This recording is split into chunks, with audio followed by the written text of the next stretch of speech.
یونیکیڈمی کی آج کی ہماری دوا ہے بسد۔ بسد لفظ اس لیے رکھا گیا کہ یونانی طلبہ کے سلیبس میں اسی نام سے یہ درج کی گئی ہے۔ اصل میں عام طور سے اسے مرجان ہی کہا جاتا ہے، اور مرجان میں بھی جو سرخ قسم ہے مرجان احمر یعنی لال مرجان جو ہے وہ زیادہ استعمال ہوتا ہے۔ انگریزی میں اسے ریڈ کورل کہا جاتا ہے اور لاطینی میں کوریلیم روبرم۔ سب سے پہلے نفع خاص، یہ بہترین مفرح و مقوی قلب و دماغ ہے۔ فرحت بھی دیتا ہے، تقویت بھی دیتا ہے، قلب کے لیے بھی اور دماغ کے لیے بھی۔ اس کے مشہور افعال جو ہیں، یہ مفرح و مقوی قلب و دماغ ہے، قابض ہے، خشکی پیدا کرتا ہے، قبضیت پیدا کرتا ہے، حابس الدم ہے، خون کے رساؤ کو، جریان الدم کو روکتا ہے، مقوی عام و اعضاء رئیسہ ہے، پورے جسم کی تقویت دیتا ہے، اور خاص جو ہمارے اعضاء ہیں ان کو بھی یہ تقویت دینے والی دوا ہے۔ مجفف رطوبات ہے، خشکی پیدا کرتی ہے، اور جالی ہے، نکھار لاتی ہے۔ اس کے مواقع اور ترکیب استعمال بات کرتے ہیں۔ مفرح و مقوی قلب و دماغ ہونے کی حیثیت سے ہم اسے بہت سارے امراض میں استعمال کر سکتے۔ ضعف قلب میں استعمال ہوگا، ضعف دماغ، خفقان، گھبراہٹ، ضغط الدم ضعیف یعنی جب بلڈ پریشر کم ہو جاتا ہے، اتساع قلب جب کسی وجہ سے قلب پھیل جائے، کارڈیو میگیلی جسے کہا جاتا ہے، صلابت شریان، عروق میں خون کی نالیوں میں سختی ہو جائے، وجع القلب دل کا درد ہو، بہت سارے نفسیاتی امراض میں بھی یہ مفرح ہونے کی حیثیت سے استعمال کیا جاتا ہے۔ وحشت، کرب و بے چینی،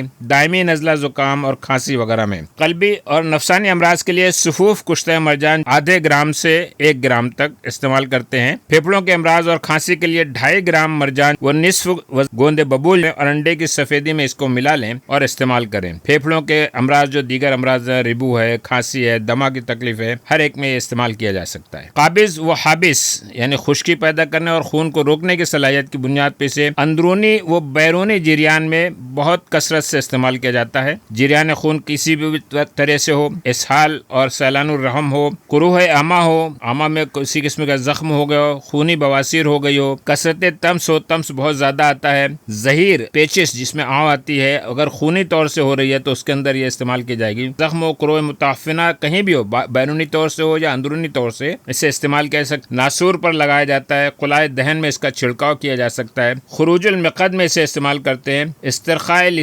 لسہ دامیہ، مسوڑوں سے خون آنا یا مسوڑے ڈھیلے ہو جانا، ان ساری صورتوں میں بھی ان کا صفوف جو ہے ضروراً استعمال کیا جاتا ہے۔ رعاف جو ہے نقصی ناک سے خون بہنے کو کہتے ہیں، اس میں بھی استعمال کہتے ہیں۔ ہر طرح سے جہاں جہاں بھی خون نکلتا ہے، اس کھانسی میں خون جو آتا ہے اسے نفس الدم کہا جاتا ہے۔ بول الدم وہ شکایت ہے جب پیشاب میں خون آتا ہے۔ قے الدم جب ایسی قے ہوتی ہے جس میں خون بھی آ رہا ہو تو اسے قے الدم کہا جاتا ہے۔ نزف الدم یعنی خون کے رساؤ کو روکنے کے لیے تقریباً 2 گرام صفوف مرجان سوختہ کشتہ کرنے کا ایک طریقہ ہے، سوختہ کر لیں اور اس کو کتیرے کے ہمراہ استعمال کریں۔ بازار میں قرص کشتہ مرجان کر کے ملتا بھی ہے، اسے بھی ڈائریکٹ ہم استعمال کر سکتے ہیں تیار شدہ۔ اس کو تیار کرنے کا ایک مرحلہ ہے، اس کی بجائے مارکیٹ میں جو مل جاتا ہے آسانی سے اسے ہم استعمال کر سکتے ہیں۔ مرجان سوختہ جو ہے تقریباً 3 گرام شربت انجبار 15 ملی لیٹر کے ہمراہ استعمال کریں۔ دن میں 2 یا 3 خوراک دیں۔ امراض عامہ کے لیے ہم اس طرح سے استعمال کر سکتے ہیں۔ مقوی عام اور ضعف دماغ اور کیلشیم کی کمی، ان ساری تکلیفوں کے لیے ہم بسد یعنی مرجان سادہ کا یا مرجان جواہر والا کا کشتہ استعمال کرتے ہیں۔ عام جسمانی کمزوری، ضعف اعضاء رئیسہ، قلب، جگر اور دماغ، ان 3 اعضاء کو اعضاء رئیسہ خاص طور سے یاد کیا جاتا ہے۔ تو ان کی کمزوری ہو، دماغ کی کمزوری ہو، نسیان بھولنے کی تکلیف ہو، ہمیشہ سر درد ہوتا ہو، راشا، تھرتھراہٹ کی، کپکپاہٹ کی شکایت ہے، کیلشیم کی کمی ہے، ان ساری صورت کشتہ مرجان سادہ یا جواہر والا انہیں استعمال کیے جا سکتے ہیں۔ مرجان کا محلول بھی بنایا جاتا ہے، اسے بھی استعمال کر سکتے ہیں۔ مجفف رطوبات ہونے کی حیثیت سے رطوبت کو خشک کرنے کی صلاحیت کو مجفف کہتے ہیں۔ امراض لثہ و دندان میں یعنی دانت اور مسوڑوں کے امراض میں ہم اسے منجن کے طور پر استعمال کر سکتے ہیں۔ بسد سوختہ جو ہے دانتوں کے پیلے پن کو بھی دور کرتا ہے۔ بہت سارے خراب زخموں پر اس کا چھڑکاؤ کیا جاتا ہے، صفوف کو چھڑکا جاتا ہے تو اسے ضرور کہتے ہیں۔ تو خراب گوشت کھا کر یہ زخم کو بھر دیتا ہے۔ یہ جالی ہے، نکھار لاتا ہے، اور خاص طور سے 2 طرح سے ہم استعمال کرتے ہیں۔ ایک تو امراض چشم میں اسے جالی کی حیثیت سے استعمال کیا جاتا ہے۔ ذوف بصر، بیاض چشم، دمہ، بار بار آنسوؤں کے بہنے کی جو شکایت ہوتی ہے اسے دمہ کہتے ہیں۔ جرب و سلاق آنکھوں کے زخم کو بھی بھر دیتا ہے، خصوصاً بسد مخصول دھلا ہوا جو استعمال کیا جاتا ہے، اور بسد سوختہ کا سرما بناتے ہیں۔ تو سرمے کے طور پہ آنکھوں کے امراض میں ہم اسے استعمال کر سکتے ہیں۔ جلدی امراض کے لیے بسد کا لیپ بناتے ہیں، ضماد بناتے ہیں۔ اس کے لیے کلف ہے، نمش ہے، بھاق اور چھیپ، اس طرح کے جو امراض ہیں، داد ہے، کھجلی کی شکایت ہے، داغ دھبے ہیں، ان سب کو دور کرنے کے لیے جالی کے طور پر بست کا مرجان کا استعمال کر سکتے. بہت سارے دیگر افعال بھی بتائے گئے ہیں. مدمل قروح یعنی قروح کا اندمال کرنے کے لیے اس کو بھرنے کی صلاحیت ہوتی ہے, تو خراب زخموں پر ضرور کے طور پر استعمال کریں, اور وہ یہ خراب گوشت کو بالکل کھا جاتا ہے اور زخم بھر جاتا ہے. محلل خون بستہ قلب اور قلب کی شریانوں میں اگر کہیں خون جمع ہو گیا ہے تو اس کو تحلیل کرنے کی صلاحیت مرجان میں پائی جاتی ہے. یہ سدوں کو کھولتا ہے, مفتح سدت بھی ہے. عسر البول کی شکایت میں بھی یہ کام آتا ہے. پیشاب کی جلن ہو اور اس میں تکلیف ہو تو محلل ورم تحال میں اگر سوجن ہو, امراض پیدا ہو گئے ہیں تو پانی کے ساتھ استعمال کرنے سے تحال کا ورم بھی تحلیل ہوتا ہے. ابو علی سینا نے خاص طور سے اس صلاحیت کا ذکر کیا ہے کہ یہ منشف ہے, زائد رطوبات اور مواد کو سکھا دیتا ہے. منجن میں شامل کریں تاکہ دانتوں کے گڑوں کیریز کو بھی بھر دیتا ہے. یہ ذوف سماعت میں بھی بہت فائدہ کرتا ہے. صفوف بزد روغن زیتون میں ملا لیں اور گرم کر کے تھوڑا ہلکا گرم جو ہے وہ کانوں میں ٹپکانے سے قطرے کی شکل میں 2-3 قطرہ, یہ بہرے پن میں جب کم سنائی دیتا ہے تو اس کے اندر بھی مرجان کا یہ فائدہ دیکھا گیا ہے. فاد زہر ہے, یعنی یہ عام طور سے کئی زہروں کا تریاق بھی ثابت ہوا ہے, اور اس وقت اس کی مقدار جو ہے 3.5 گرام استعمال کرنے کی بات بتائی گئی ہے. عمومی طور سے ہم مرجان کس طرح استعمال کریں گے وہ یہاں بتایا جا رہا ہے کہ بست کو مدبر کر لیں کہ اندرونی طور سے ہی استعمال کی جا سکتا ہے. اس کا کشتہ تیار کر سکتے ہیں, یا عرق گلاب یا عرق بید مشک میں اس کا محلول تیار کیا جاتا ہے. یہ ہے اندرونی طور سے استعمال کا طریقہ. اندرونی طور سے استعمال کے لیے بہت سارے مرکبات بنائے جاتے ہیں, خاص طور سے دواء المسک کے جو نسخے ہوتے ہیں اسی میں یہ شامل ہے. زخم پر بیرونی طور سے ہم استعمال کر سکتے ہیں. مرجان کا باریک صفوف بنا لیں اور زخم پر چھڑکیں. ایسے پاؤڈر کو جس سے زخم پر چھڑکا جاتا ہے اسے ضرور کہا جاتا ہے. بست کا سرما بھی بناتے ہیں, آنکھوں کے امراض کے لیے خاص طور سے سرما بنایا جاتا ہے. بست کا لیپ بھی بناتے ہیں, پیسٹ یا مرہم بناتے ہیں, اور اسے بھی زخموں پر یا جلدی امراض میں جہاں پر کلف, نمش, جھائیں وغیرہ ہے, داغ دھبے ہیں, وہاں پر لگایا جاتا ہے. روغن بلسام میں بست کا قطور بناتے ہیں. روغن بلسام میں اس کو شامل کر لیتے ہیں, اور یہ قطرہ جو ہے کان کے لیے یہ ڈراپ بنا لیا جاتا ہے. جو ذوف سماعت ہے, سماعت کی کمزوری ہے, سننے کی کمزوری ہے, تو اس میں یہ بطور قطور استعمال کیا جاتا ہے. دانتوں اور مسوڑوں کے لیے بست کا سنون یعنی منجن استعمال کرتے ہیں. اس کے مشہور مرکبات کشتہ مرجان سادہ ہے, کشتہ مرجان جواہر والا ہے, دول مسک کے ساری قسمیں ہیں, اور تریاق رحم. جدید دریافت جو اس میں پائی گئی ہے بہت سارے قسم کے terpenoids, steroids, nitrogen containing compounds. Terpenoid dominated by sesquiterpene and diterpenes ہیں. کیلشیم کاربونیٹ تو بہت ہی رہتا ہے اس میں.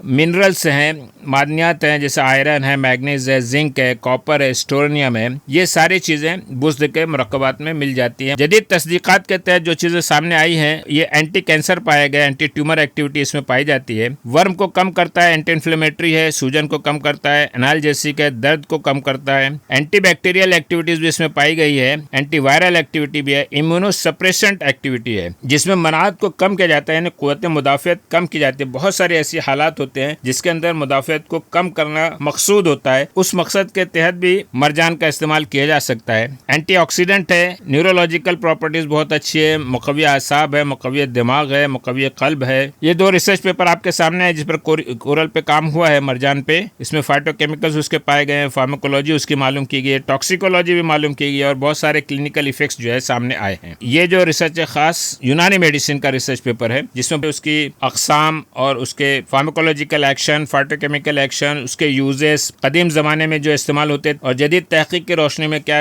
اس کے نتائج سامنے آئے ہیں, وہ ساری چیزیں یہ اس پیپر میں ذکر کیا گیا ہے. مزاج اس کا سرد خشک درجہ دوم ہے. اس کی مقدار خوراک 500 ملی گرام سے 1 گرام. مضرت نقصان دہ, گردہ اور مثانے کے لیے نقصان دہ ہے. اصلاح کے لیے قطیرہ استعمال کیا جائے گا. اور اس کا بدل دم الاخوین ہے. دم الاخوین میں بھی حابس الدم خاصیت پائی جاتی ہے. یہ سارے افعال و خواص اور دیگر افعال و خواص آپ کو ایک صفحے پر ہے, آپ اسکرین شاٹ لے سکتے ہیں. مشہور افعال خاص کیا کیا ہیں اور دیگر افعال و خواص کیا کیا ہے. آئیے اس کی تفصیل جانتے ہیں. انگریزی میں اسے ریڈ کورل کہا جاتا ہے, لاطینی میں کوریلیم روبرم, اردو, عربی, فارسی, کشمیری میں مرجان, فارسی میں بسد یا خارموک, عربی میں کئی نام ہیں, بسد, مرجان, ناشف, قرفد, ہندی میں مونگا, پراول, سنسکرت میں پراولا, پربالا, رتنا, رکتانگا, ویوما, رکتانگا کور, گجراتی میں پراولا اور بنگالی میں پالا مونگا کہا جاتا ہے. آپ یہاں جو تصویر دیکھ رہے ہیں یہ لال مرجان کی ہے. شجر یا کسی پودے کی طرح نظر آتا ہے. لیکن اصل میں یہ حیوانی جاندار ہے. یہاں آپ دیکھ رہے ہیں کہ اس کے ٹینٹیکلز ہیں بہت سارے چھوٹے چھوٹے, اس میں سے ٹینٹیکلز اور ریشے نکلتے ہیں. بسد اصل میں ایک زندہ حیوانی جاندار ہے, لیکن یہ عموماً ایک جگہ مستقل رکا رہتا ہے. یہ ایسا جاندار ہے جو ایک جگہ رکا رہتا ہے, صرف اس کا اوپری حصہ جو ہے وہ ہلتا رہتا ہے, متحرک رہتا ہے. یہ کھوکھلا سوراخدار ہوتا ہے, عموماً سفید ہی ہوتا ہے, لیکن ارد گرد کے ماحول اور پانی کی وجہ سے یہ سرخ, گلابی, نارنگی, نیلا اور کئی رنگوں کا ہو جاتا ہے. آپ یہاں دیکھ رہے ہیں کئی قسم کے مرجان ہیں آپ کے سامنے. گلابی رنگت کے بھی ہیں, زرد رنگت کے بھی ہیں, کچھ نیلگوں رنگت کے ہیں. تو یہ آس پاس کے ماحول کی وجہ سے اور غذائیت کی وجہ سے ان کے رنگ میں تبدیلی آتی ہے, شکل و صورت میں تبدیلی آتی ہے. مردانہ اور زنانہ بسد الگ ہوتے ہیں, بہت بے شمار تعداد میں انڈے نکلتے ہیں. دوسری طرف سے اسپم کے جیسے مردانہ حصے سے نکلتے ہیں, تب جا کے دونوں کے یونین سے پھر نیا ایک جاندار جسے ہم مرجان کہتے ہیں جنم لیتا ہے. ابتدا میں حکمہ اس کی حیوانی یا نباتی اصلیت کے بارے میں اختلاف تھا کہ یہ حیوانی چیز ہے یا نباتی چیز ہے, لیکن اب یہ واضح ہو گیا کہ یہ ایک حیوانی جاندار ہے جس کی بیرونی سطح پتھریلی ہوتی جاتی ہے. طبی اصطلاح میں اس کے اوپری ہلتے ہوئے متحرک حصے کو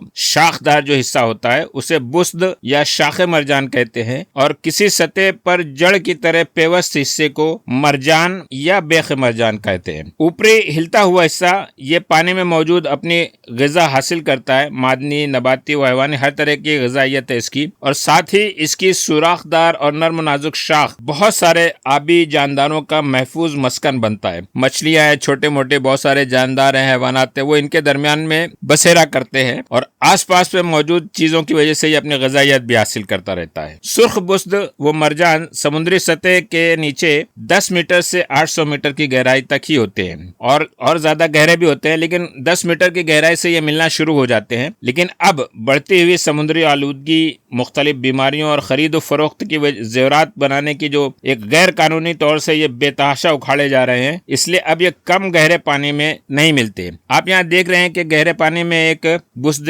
احمر یعنی لال مرجان جو ہے وہ آپ کو نظر آ رہا ہے, لیکن آس پاس میں پڑی ہوئی آلودگی کی وجہ سے اب ایسے کم سطح پر 10 میٹر کی گہرائی میں یہ کم ملتے ہیں. سال بھر میں بسد صرف چند ملی میٹر ہی بڑھتے ہیں. عموماً 28 قسم کے بسد یا مرجان نظر آتے ہیں. ان میں بسد مرجان احمر, لال بسد, یہی دوان زیادہ مستعمل ہے. حالانکہ حکیم دیسکوریدوس پہلی صدی عیسوی کے حکیم ہیں, انہوں نے سرخ اور سیاہ مائل کی جو قسم ہے بسد کی یا مرجان کی, اس کو بھی یکساں قوت والے بتائیں. دونوں کا فائدہ ایک جیسا ہے. استعمال ہونے والے اجزاء, مرجان کی جڑ اور شاخ سب سے زیادہ دوان استعمال ہوتی ہے, لیکن یہ دوان مدبر کرنے کے بعد ہی استعمال ہوتا ہے. بازار میں اسی حالت میں آپ کو دستیاب ہوتا ہے اور اسی کا کشتہ بنایا جاتا ہے. پیداواری علاقے اور کاشت کے بارے میں بات کریں, کوشش کی جاتی ہے نہ زیادہ مرجان پیدا کرنے کی, لیکن عام طور سے جو سرخ مرجان ہے جسے دوان استعمال کیا جاتا ہے انڈو پاک کے ساحلوں پر بھی دیکھے جاتے ہیں, لیکن یہ یہاں پر بہت کم ہوتے ہیں. زیادہ تر جو مرجان سرخ مرجان جو ہے بحر احمر, بحر الکاہل,